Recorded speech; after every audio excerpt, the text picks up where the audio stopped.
now, too. He didn't play, but he has more great stuff on NFL games. He'll break down the Super Bowl, and it is just a pleasure to be here. Joy Taylor is joining me. Joy, I had a melatonin last night. I woke up this morning. I was still groggy. I slept 9 hours last night, and I literally was driving to work, and I'm like, did I pass the exit where I go here?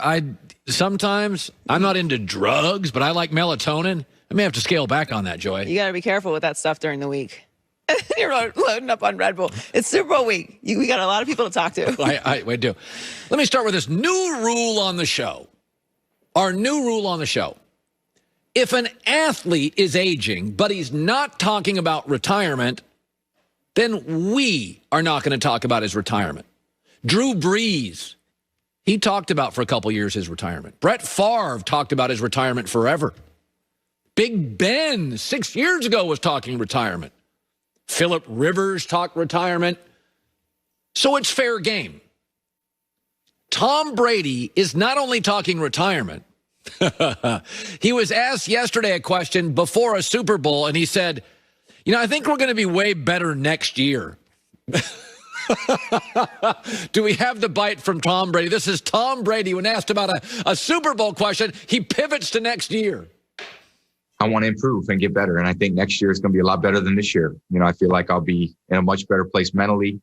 I'm going to train a lot better this year. Physically, next year I'll be in a better place. So I know as soon as this game ends, we're on the next season. He's not quitting. Stop talking about it. Stop asking questions. If the player's not talking about it, they have no intention of it. I mean, you've known people in your life, your dad, your grandpa, your dad's friends, they're insurance agents. They're like 62. They're over it. They're going to sell their company. You know somebody's worked at a factory for years and they're counting down the clock. And Tom is headed to a Super Bowl, asked a question, and pivots to, we're going to be way better next year. I'm not going to talk about his retirement. Listen, it kind of sounds ridiculous, right? They're going to be better next year. Well, there's no question they are. Think about this. Number one, he had a new offense for the first time in 20 years with no training camp. Okay. Leonard Fournette got there right before the season. Antonio Brown got there right in the season. And Tristan Wirfs, with no preseason, was a rookie at right tackle. The schedule's much easier.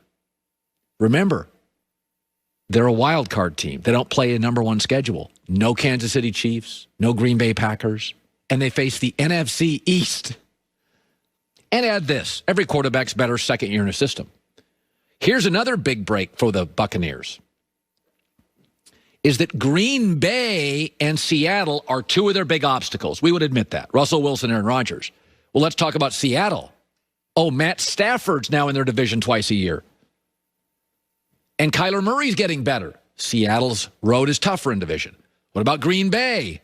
Oh, they have a number one schedule. Oh, by the way, they got a bad break. They face the NFC West, so they got to face Seattle, San Francisco, Arizona, and the Rams, and they also face the AFC North, Baltimore, Pittsburgh, Cleveland, and improving Cincinnati. So it's very likely that Tampa Bay will be a number one seed, and I think certainly this morning all of you would acknowledge they're going to win the division. Carolina's still in a rebuild. Atlanta's kind of in a rebuild.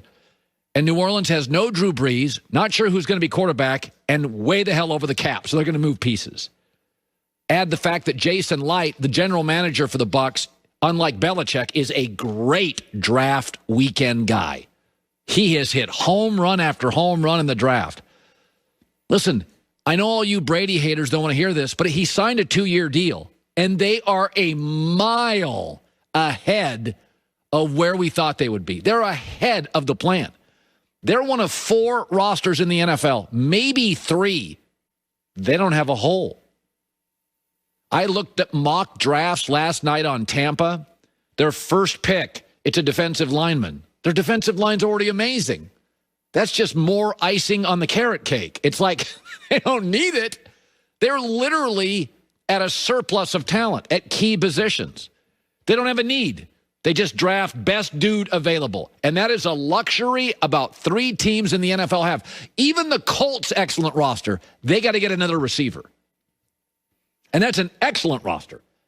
Even the Chargers, excellent roster. They got to draft a left tackle.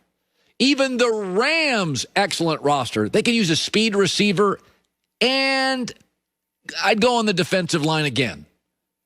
So I'm just not going to talk about retiring for players when they don't talk about it. Breeze did, Favre did, Ben does, so I do. Phillip Rivers does, so I do. Basketball players, Michael Jordan hinted at it, I will. LeBron's not, Brady's not, I'm not. Okay, so the Deshaun Watson stuff. Welcome back. Third is coming up next right here on FS1. So let's head over, check in with Colin this morning. Hey, Colin, what's in the shop? Why does everybody have a problem with Deshaun Watson leaving a team, but everybody was happy for Matt Stafford going to a better place? We'll talk about that coming up. All right, thank you. Well, the Tampa mayor just might be a fan of the show. She told reporters yesterday, quote, yes, we will talk about that, changing Tampa since we are becoming a title town to Tampa Bay. We'll have those discussions. Skip has been calling it Tampa Bay all season now. Yeah, he started this thing. So, Shannon, how sick does this make you? It just made me sick. It's ridiculous. Sorry. Skip, you ought to be ashamed of yourself. And the mayor should be ashamed of himself for putting something out there like that. I mean, y'all really should. This is embarrassing. So how sick does this make you? Like vomit sick? Yes, Oh. yes, Thank you. yes, Thank you. yes. You know what? If he does pull off beating Breeze, Rodgers, and Mahomes, they might go all the way to Bradyville. Just forget about the Tampa Bay. Just call it Bradyville, right? I don't even talk no Yeah. more. I don't even want to talk to you no more. See? I can't Done? wait until Monday. That's what I can't. Monday's show. Shannon, There we go. We're not done yet. I mean, well, I appreciate the masking up here, but you're just done. Well, I personally like Tampa Bay. Skip, I'll help you finish the end of the show. I think it makes sense if they win on Sunday.